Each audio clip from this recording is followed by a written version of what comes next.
Okay. First thing I'm going to do for an ABG blood draw, or an ABG draw, I'm going to go ahead and look at the patient's chart, making sure that the physician has already put an order in. I'll get the name and room number of the patient and collect my supplies and head over to the patient's room. Upon entering into the room, I'm going to go ahead and introduce myself. Hi, I'm Kate. I'm with Respiratory. Today, Dr. So-and-so has put in an order for us to get a blood sample from you. This is an arterial blood sample though, so it's a little bit different than when the nurses get blood. I need to check your radial artery in your wrist and make sure we have good collateral return and go ahead and take a sample. If the patient is okay with that, then I'll go ahead and wash my hands, put on some gloves, and set up my kit here.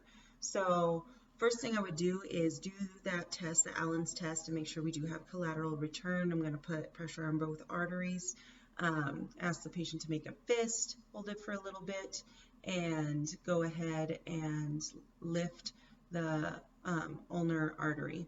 And then once I see that the patient's fingers get pinked up a little bit, we know that the ulnar artery is a good collateral return, so we can use a radial artery for our blood sample.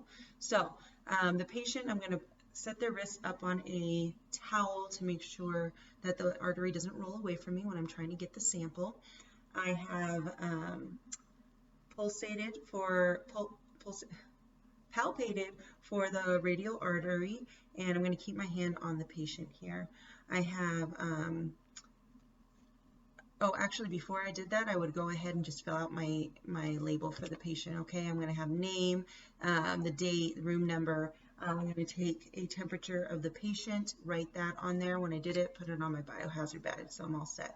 Now I got my alcohol wipe. I'm going to prep the area, and now I'll get I have a 23 gauge needle here. I'm going to take the cap off. I'm going to pull back the syringe to 1.5 milliliters. We at least need 0.5 milliliters of a sample to get an accurate blood gas analysis. And I'll explain to the patient on the count of 3, Mr. Skellington, I'm going to go ahead and insert the needle. 1, 2, and 3. I'm holding it like a pencil, inserting at a 45-degree angle.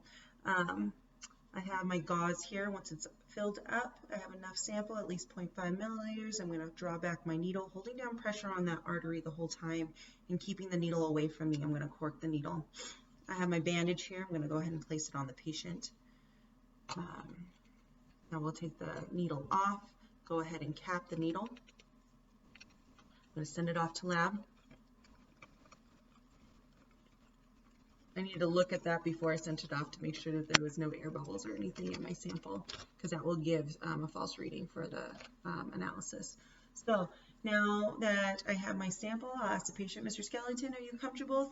I'll thank the patient for allowing me to do that. You did a great job. I will take his wrist down, make sure he has his call light, that he's all set, and I will make sure that the needle is in the sharps container and deglove, wash my hands, take the sample with me, and send it off to lab.